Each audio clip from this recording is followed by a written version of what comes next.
সেটা ছিল, বাকি সব বন্ধ। তখন আপনাদের অনেক কারিগরা সেদিন বায়তুল মোকাররমে হকারের কাজ করেছে। আপনারাই বলেছেন এসব কথা।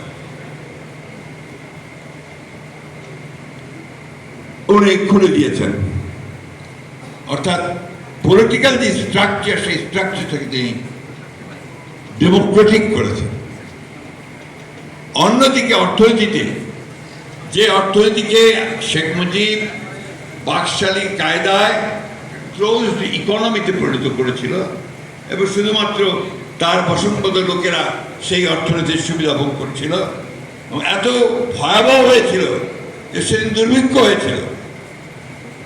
এবং অমর্ত্য সেন তার বইতে লিখেছেন এই দুর্ভিক্ষ ছিল মানব সৃষ্ট।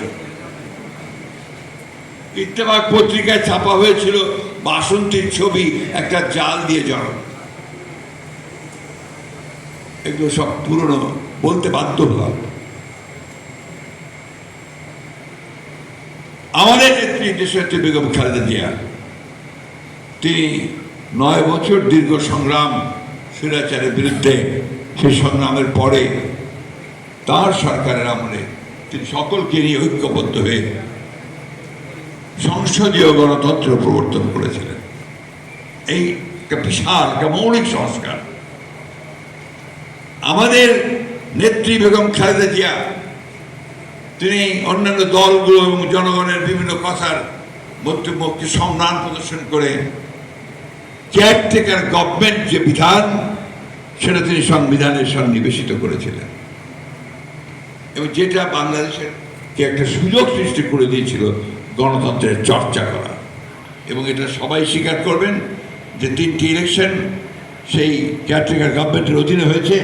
সেই 3টি ইলেকশনই ছিল সবচাইতে ভালো ইলেকশন, ওকে নতুন একটা সুযোগ একটা সৃষ্টি হয়েছিল গণতন্ত্রকে প্রতিষ্ঠানিকৃত হওয়ার এবং অর্থনীতিকে আপনার মুক্ত বাজার অর্থনীতির দিকে নিয়ে যাওয়ার।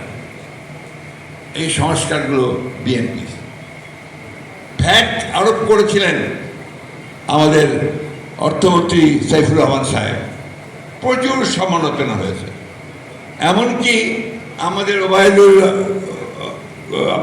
খান সাহেব, প্রথিত যশোর সাংবাদিক, তার হলিডে পত্রিকায় লিখলেন, হেডলাইন লিখলেন, ওয়ান ম্যান ডেমোলিশেস, অর্থাৎ একটা মানুষ সব শেষ করে দিল।